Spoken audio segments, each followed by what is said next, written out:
में इनकी जॉब लगी है, केजीएमयू में ये काम कर रहे हैं और इनको वक्त मिला, ये यहाँ आए मिलने के लिए, अपने सभी टीचर्स को थैंक यू बोलने के लिए और उन बच्चों को अपना अनुभव बताने के लिए जो ये सपना देख रहे हैं। क्योंकि जब ये क्लास में पढ़ते थे तो इनसे सीनियर जो बच्चे सेलेक्ट होते थे वो भी अपने अनुभव शेयर करने आए थे इनके सामने।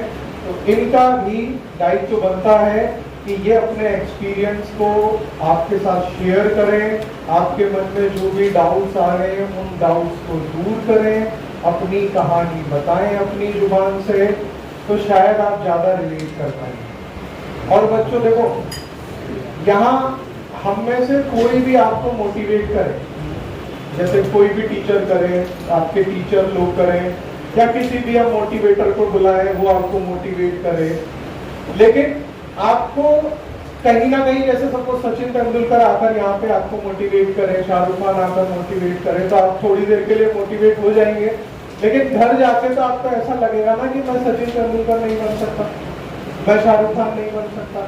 तो थोड़ी देर के बाद आप क्या करेंगे, उस चीज को भूल जाएंगे। तो हमारे लिए जो सेलिब्रिटी है एक्चुअल में वो लोग हैं जिन्होंने वो सपना पूरा कर लिया जो आप।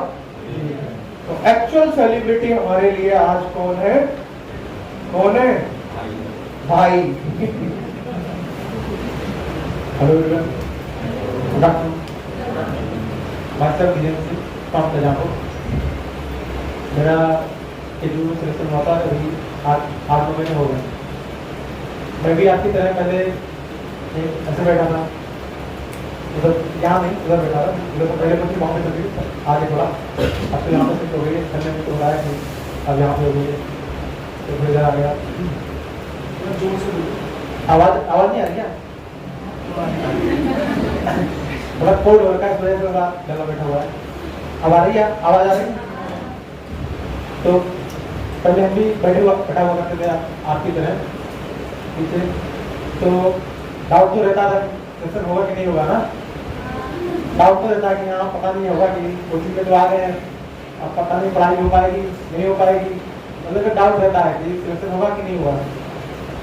लेकिन फिर धीरे धीरे सबसे बात हुई, मैंने समझाया कि अपना तैयारी करते रहो, जैसे मतलब शुभम सर, रोहित सर, आकाश सर, नवीश सर हमेशा मोटिवेट करते रहते हैं कि कैसे पढ़ाई करनी है, कैसे एग्जाम क्वेश्चन पेपर निकालने हैं, जो ओल्ड पेपर है उनको फॉलो करना है, बस जो भी यहाँ से इंस्ट्रक्शन दिया है उसको फॉलो करना है, ठीक है।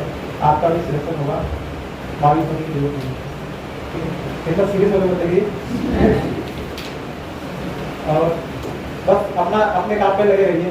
मतलब ये नहीं कि आज पढ़ लिया फिर कल छुट्टी है, फिर परसों पढ़ लिया फिर छुट्टी, तो फिर ऐसे एक रूटीन बना के रखिए। कहने का मतलब जो रूटीन आपने बनाया है उसको फॉलो करना है। अब ये भी नहीं कि महीने के महीने पढ़ ही रहे हैं, कुछ काम कर ही नहीं रहे, वो एक हफ्ते में एक दिन की छुट्टी भी कर सकते हो, ऐसा कोई बड़ी बात नहीं है, ठीक है। बाकी तो पढ़ना तो है ही, बिना पढ़े तो सिलेक्शन होना ही नहीं है। सोचो कि ऐसे रट्टा मार के चले गए तो फिर क्वेश्चन तो चेंज हो जाते हैं ना, क्वेश्चन तो बदल जाएंगे ना, ऑप्शन भी बदल सकते हैं। तो रट्टा मारने की कोशिश ना करें, थोड़ा समझने की कोशिश करें और अपने काम पे लगे रहें। अच्छा तो नहीं होगा, और कुछ पूछना चाहते तो पूछ सकते हैं, कोई बात होगा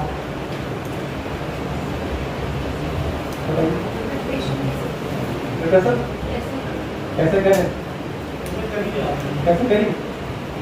मैंने कुछ मतलब एक्स्ट्रा देखा, मैं भी एवरेज स्टूडेंट हूँ, कोई मतलब इतना टॉपर नहीं रहा क्लास में भी, ठीक है। बस जो PRS किताब है उसको थोड़ा ज़्यादा सॉल्व करें, क्योंकि इसमें सिंपल क्वेश्चन होते हैं और सिंपल क्वेश्चन ही ज़्यादातर आते हैं और उनको ही हमें सही करना होता है। कभी कभी क्या होता है, सिंपल क्वेश्चन पेपर में गलत करके चले जाते हैं। सिंपल क्वेश्चन होगा, एक लाइन में क्वेश्चन होगा और हमने वो पढ़ा नहीं हो, कोई भी बात रही हो, याद ना रहा हो, पढ़ा ना हो या कभी सामने आया ना हो, तो क्या होता है हमें आता हुआ क्वेश्चन हमारा गलत हो जाता है। और जो सिंपल क्वेश्चन होते हैं वो सबके सही होते हैं, और जो सबके सही हो वो तो सही करने हैं, जो सबके सही हो रहे हैं वो तो सही करने हैं। जो टफ क्वेश्चन है उसको हमें प्रयास करना सही करने का, ठीक है। और जितनी इसमें जितनी गलतियां कम हो सके करनी है, गलतियों में अपने ध्यान देना है कहाँ पे गलती हो रही है, कौन सा क्वेश्चन था कि कौन याद आ जाता है ना, क्योंकि अगर कोई क्वेश्चन गलत हुआ है आपसे ठीक है, तो हमें याद आ जाएगा कि हाँ वो क्वेश्चन हमसे गलत हुआ था। अब अगली बार जो क्वेश्चन पेपर के सामने आ गया दोबारा से तो गलत नहीं होना चाहिए, तो ये ध्यान रखना है। और हाँ हाँ अकाउंट, हाँ वो तो जरूरी है।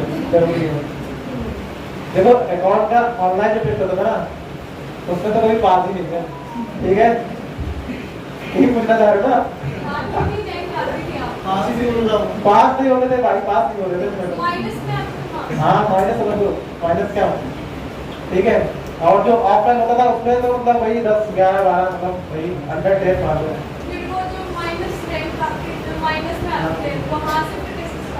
हाँ तो उसको देख के मायूस नहीं होना ना, तो वो इसीलिए सब दे रहे हैं। सर अगर वो सिंपल सा बना देंगे तो तुम खुश हो जाओगे, तो मेरा सबसे पक्का मेरा सबसे पहले हो जाएगा, ठीक है।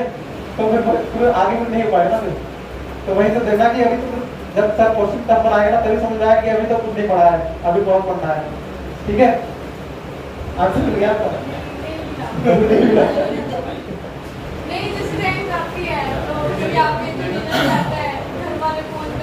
नहीं घर वालों को बताना क्यों है?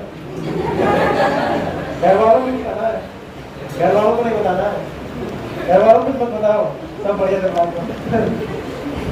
कौन सा अटेम्प्ट में क्लियर किया? कौन से? अच्छा पेपर, हाँ पेपर बता दो, सही सवाल है इसका। जब 2-3 महीने हुए थे तो मतलब सर ने बोला कि पेपर सब देने हैं, सब पेपर दो, अच्छी बात है, पेपर देना कोई गलत बात नहीं है, पैसे चले जाते हैं लेकिन हम तो पैसे महंगा पेपर होता है।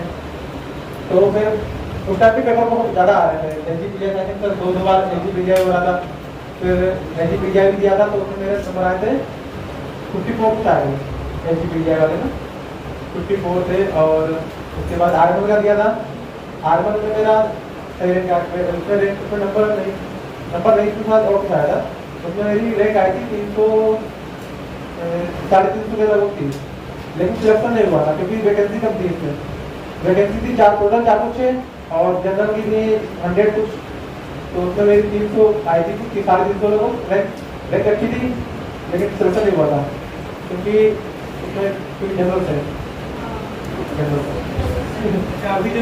हाँ तो अफसोस नहीं करना, ठीक है। ईडब्ल्यू संभालो, ईडब्ल्यू संभालो,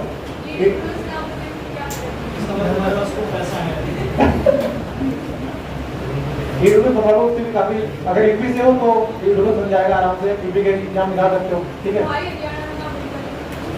तो हरियाणा का एग्जाम दो। ईडब्ल्यूएस में कितने नंबर तक स्कोर मिल सकता है? नहीं इसमें अच्छा खासा मिल जाता है, इसमें सिर्फ आपकी कंपटीशन सिर्फ ईडब्ल्यू वालों से होगी फिर, ठीक है। उसमें सिर्फ ईडब्ल्यू वाले जो होंगे उनसे कंपटीशन होगा आपका, जितनी भी वैकेंसी होगी 10% होती है यहाँ की, जो भी जनरल की वैकेंसी होगी उसका 10% नहीं, जो भी टोटल वैकेंसी होगी उसका 10% ईडब्ल्यू की फिक्स होती है।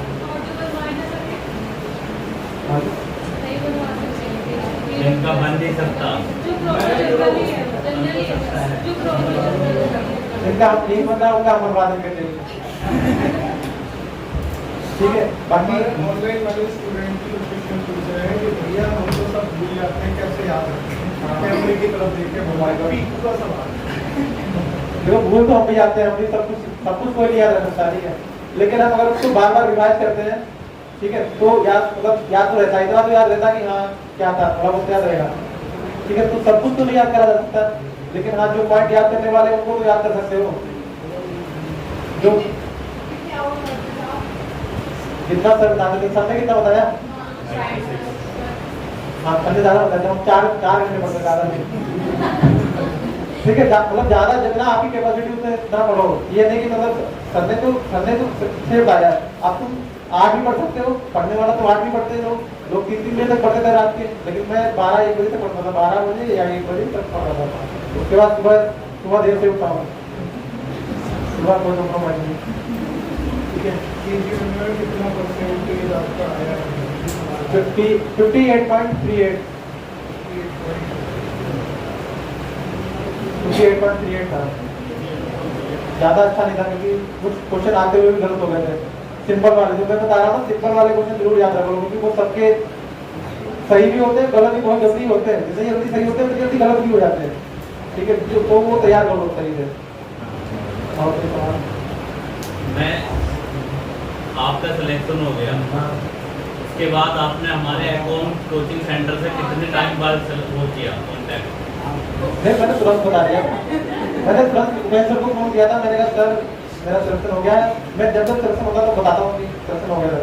अब मुझे टाइम मिलेगा तब मैं आ जाऊँगा। जब आपका सिलेक्शन हो गया तो फिर आप मतलब ऐसा होता है कि जल्दी सब्सटीट्यूट से आप पढ़े हो तो उसको कुछ नहीं होता है, तो आपको क्या इतना टाइम हो गया ऐसा सवाल जो भी आएगा उससे किया करो। इन्होंने बस उसका भी नहीं दी सर को। ना हम तो बस पढ़ रहे हैं वापस। हाँ नहीं सही बात है सर की मेहनत बहुत है। मैं सबकी टीचर्स को थैंक यू बोलना चाहता हूँ दोबारा से, आकाश सर। और एक और नहीं उससे नहीं होगा ना, उससे नहीं होगा, उसका जवाब देता हूँ। अकाउंट का प्रचार करते हैं, ठीक है, 10 लोगों को बताते हैं तो 1-2 आ जाएंगे, ठीक है। मतलब हाँ तो ये बात है, अकाउंट के लिए ताली बजा दो एक बार।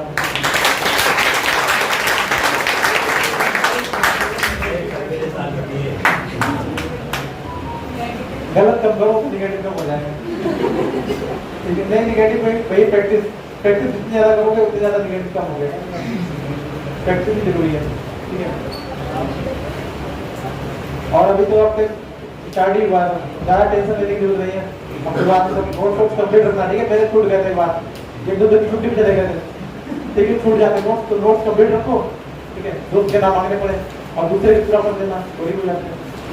फर्स्ट अटेम्प्ट आपने कौन सा दिया था? एजीपीजीआई। हाँ। तो उसमें मतलब आपका सिलेक्शन नहीं हुआ तो फिर रिस्टार्ट किया या फिर कुछ अजीब सा दवा? नहीं कुछ नहीं, दबाव नहीं लेते भाई। दबाव किस बात का? एक में नहीं होगा दूसरे में हो जाएगा, ठीक है। दबाव किस बात का?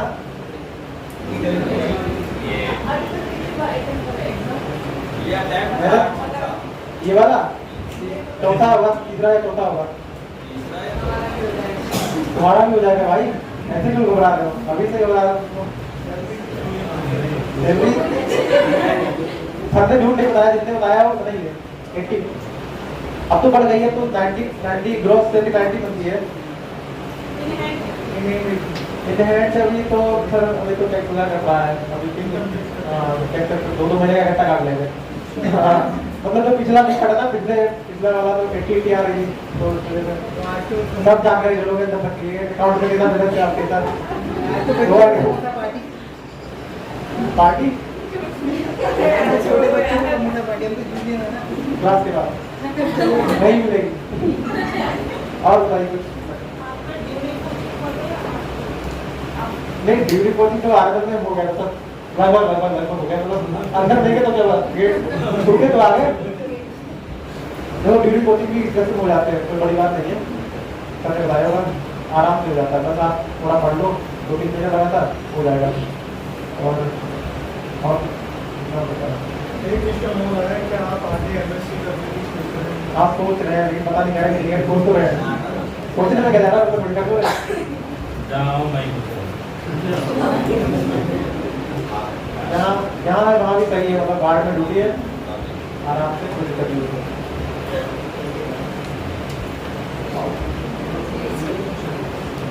हो गया खत्म, बाकी पढ़ते रहो, चिल लो, वही नहीं हो पा रहा। कोई बात नहीं, टेंशन तो होती है, लेकिन टेंशन में काम होता है, बिना टेंशन के काम नहीं चलेगा। टेंशन नहीं घूमने के बाद रोड पे सीधे बैठ गया।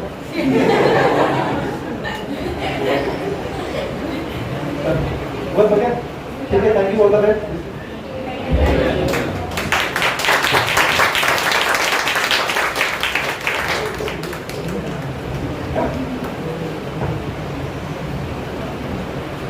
तो अब हम ये ट्रॉफी देंगे और ये ट्रॉफी का बहुत बड़ा रोल है बच्चों आपके जीवन में। मतलब ये आपके लिए एक सपना होना चाहिए कि सबको एक ना एक दिन, आज नहीं तो कल, अपने घर पे ये ट्रॉफी हक से लेकर जाए। देखो ट्रॉफी तो मार्केट में भी कई सारी मिलती है, इससे बड़ी भी मिल जाएगी, आप उसको खरीद के अपने घर के शोकेस में रख सकते हैं। लेकिन कभी आप उसको पलट के देखेंगे ना तो आपको फीलिंग नहीं आएगी। आपको ये लगेगा यार खरीद के लाए, लेकिन जब कुछ चीज़ आप हद से जीत कर लाते हैं ना अपने घर पे, जैसे मेरे घर पे मेरे स्कूल टाइम की कुछ ट्रॉफीज रखी हुई है, वो आज भी रखी हुई है, तो जब मैं उनको देखता हूँ तो बड़ी एक स्माइल सी आ जाती है कि यार मेरी 3rd क्लास में 3rd रैंक आई थी, 2 लड़कियां थी आगे, वो हमेशा 1st 2nd आती थी। तो वो एक ऊँट है ट्रॉफी में, तो वो ऊँट रखा रहता है, तो आज भी जाता हूँ मैं घर पे तो देखता हूँ कि वो ऊँट कितना, मतलब मेरे को बड़ा, मैं कितने भी हजारों लाखों की ट्रॉफी लाके वो रख दूँ, लेकिन उस ऊँट की बराबरी कोई नहीं है। तो कहने का मतलब जब आप हमसे कोई चीज़ जीतते हो ना और आप अपने घर पे लाते हो तो एक बड़ी अच्छी फीलिंग आती है। तो इसलिए मैं बोलता हूँ हर अपोनियन से जो अकाउंट के अंदर बैठा है, वो प्रिपरेशन कर रहा है, कि आज नहीं तो कल ये जो अपॉन रैंकर्स वाली ट्रॉफी है, ये आपको अपने साथ लेकर जानी है अपने घर पे। ये बहुत अहमियत रखती है आपकी लाइफ में। क्यों? देखो मैं बताऊँ, अभी इमेजिन करा दूंगा आपको।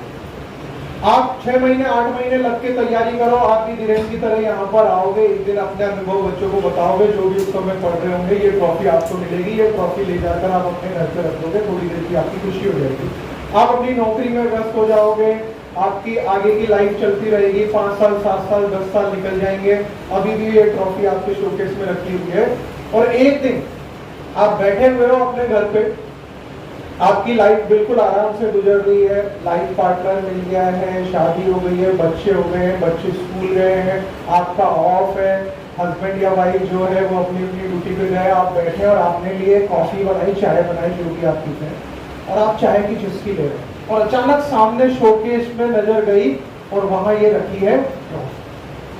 इमेजिन करो अगर वो ट्रॉफी आपको 10 साल 15 साल बाद आप देख रहे हो, आपके चेहरे पे हल्की सी मुस्कान आ जाएगी कि नहीं आ जाएगी? यार आज जो मैं यहाँ बैठ के सोफे पे जो ये चुस्कियां ले रही हूँ मजे से अपने फ्लैट के अंदर, अपने घर के अंदर, वो इसी ट्रॉफी की बदौलत, क्योंकि जो मैंने ये स्ट्रगल किया था उस स्ट्रगल का प्रतीक है। तो इसलिए मैं बोलता हूँ कि जो काम शुरू किया है इसको खत्म करो, और खत्म करने के बाद अपना हक लेकर जाओ, ताकि आपके पास एक याद बनी रहे हमेशा के लिए कि हाँ मैंने अपने स्ट्रगल करके अपनी लाइफ को संभाला। तो सभी टीचर्स एक बार आ जाएं और धीरेन्द्र का हक उनको दें। आकाश सर आ जाइए, अमित सर आ जाइए, इधर आ जाओ।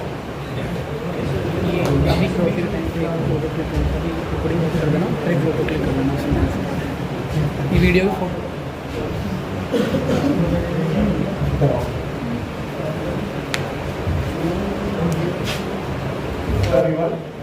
तो वैसे तो मैं बहुत सारी बातें बताता ही रहता हूँ, पर इनका बैच था बैच नंबर 37 और इनका पूरा ग्रुप था 5-6 लोगों का, 2-3 बॉयज 2-3 गर्ल्स, और वो सभी लगभग RML HBA KGM वही सेलेक्टेड है, सभी लोग एक ही जगह हैं, लोग बातचीत होती रहती है इनके ग्रुप के लोगों से और से भी, और अच्छा लगता है। हमारे स्टूडेंट जो हर हॉस्पिटल में चले जाते हैं, कभी कोई नीडी होता है, बोलता है सर ऐसी दिक्कत हो गई है फैमिली में, ये हो गया है, जैसे कल की एक इंसिडेंट था कि एक बच्चे को प्रॉब्लम हो गई और वो मैंने इनका नंबर ढूंढा कहीं से, मैंने इनके ग्रुप के पूछा भाई कोई हो KGMU में तो बताओ, फिर इमीडिएटली रिस्पॉन्स आया, इनका आया, बच्चों का आया, सर हम लोग हैं, तो बड़ा अच्छा लगता है कि इमीडिएटली हेल्प मिल जाती है।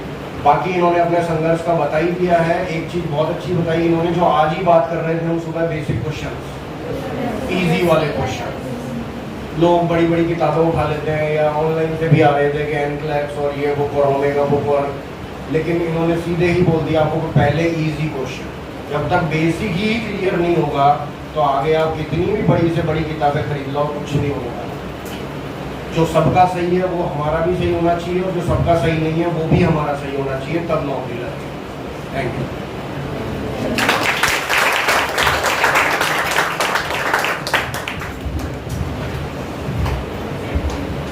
देखो भाई, मुझे तो इनका नाम भी याद नहीं था, पर कितना जरूर याद था, ये हमारे CHO साहब हैं, यही बोल दिया मैंने।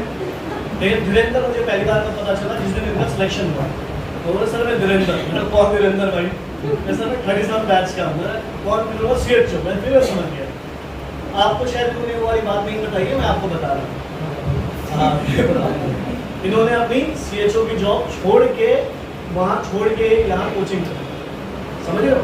एक ऑलरेडी स्टेबल नौकरी थी, लेकिन वो बहुत सारे लोग CHO नहीं होते हैं, तो ऑलरेडी ऐसी नौकरी की जहाँ जाना भी नहीं होता है ज़्यादा, और वो छोड़ के वो आए, ठीक है। फिर इनका टाइम, मैंने तो इनको शुरू में ही बोल दिया तुम्हें, है ना, तो इनके टाइम में ये था, शिव था, तो इनका बैच अलग था।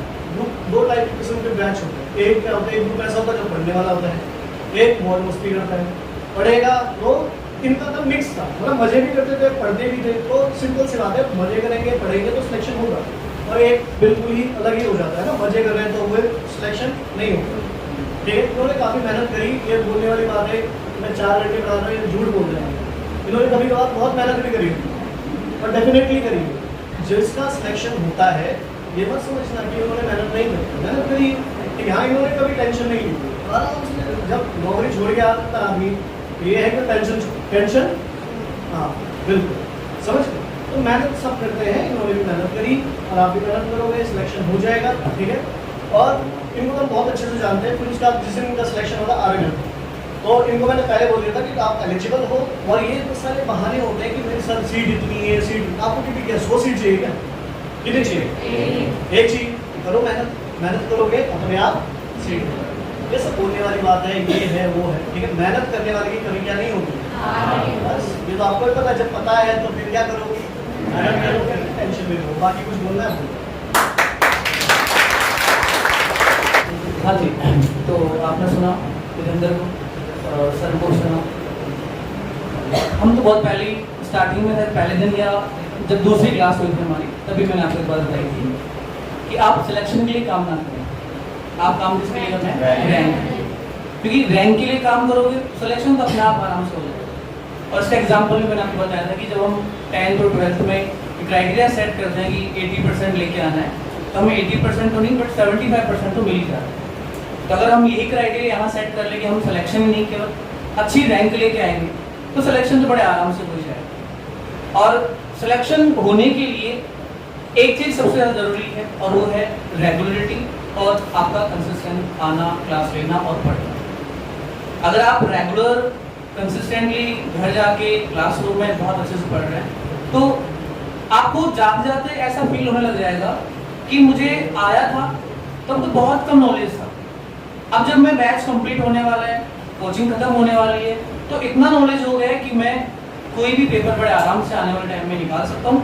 और ऐसा नहीं कि कोचिंग खत्म होने के बाद एग्जाम निकलेंगे, एग्जाम पहले भी निकल जाता है। इनका बैच जब चलता था तो उधर वाले हॉल में बैट्समैन की क्लास होती थी, और वहाँ पे सारे टीचर अच्छे से आराम से जैसे आपको बताते हैं वैसे इनको बताया करते थे, वही शेड्यूल की सारी स्टेप सर आपको बताते हैं, इनको फॉलो करवाते थे। तो उस बात ये है कि कोई उस काम को कितने रेगुलरिटी और कंसिस्टेंसी से कर रहा है। आप भी ऐसे करोगे, लगातार करोगे, तो डेफिनेटली सिलेक्शन आपका हो जाएगा। और ये ना सोचे कि कब होगा, कितने टाइम बाद होगा, जब होना है आपका पीक पॉइंट आ जाएगा कि आपने सब कुछ पढ़ लिया, नर्सिंग की बहुत अच्छी नॉलेज आपको हो गई, और क्वेश्चन गलत कम होने लग गए। क्योंकि मैंने आपको पहले बताया कुछ क्वेश्चन हमने किए भी थे, 3-4 क्वेश्चन हमने एग्जाम्पल के रूप में देखे भी थे कि क्वेश्चन हमें आ रहा है, पूछ क्या रहा है, बस वो नहीं समझ पा रहे, कहाँ माइनर मिस्टेक हुई वो नहीं देख पा रहे। तो ऐसा नहीं करना, बड़े आराम से धीरे धीरे पढ़ना है, और बहुत ज़्यादा हड़बड़ाहट में, स्पीड में, ऐसा नहीं कि आज 800 निकाल लूँ, कल 200 ही निकाल पाऊँ, ऐसा नहीं करना। 200 निकाल रहे हो, 200 भी लगातार निकालते रहोगे ट्यूशन के नंबर्स, तो आपका सिलेक्शन आराम से हो जाएगा। बस बाकी बात हम करते रहेंगे रेगुलर बैचेस के अंदर। अभी सिर्फ आपको पढ़ना है अच्छे से, जितना नॉलेज हुआ है। अभी ऐसा लग रहा हो कि घर जाके सिलेबस तो बहुत इतना सही है, टाइम बचता होगा, रिविजन करने का टाइम बचता होगा, तो उस जो बचे हुए टाइम है उसके अंदर बहुत सारे क्वेश्चन निकालो। लेकिन आने वाले टाइम में जब सिलेबस ज़्यादा हो जाएगा तो क्वेश्चन के नंबर शायद मुझे लगता है धीरे धीरे कम हो जाएंगे। तो अभी ज़्यादा निकालोगे, बाद में कम हो जाएंगे, तो एन एवरेज इक्वल आपका नंबर आ जाएगा। क्लियर है? चलो बस पढ़ते रहें। Thank you.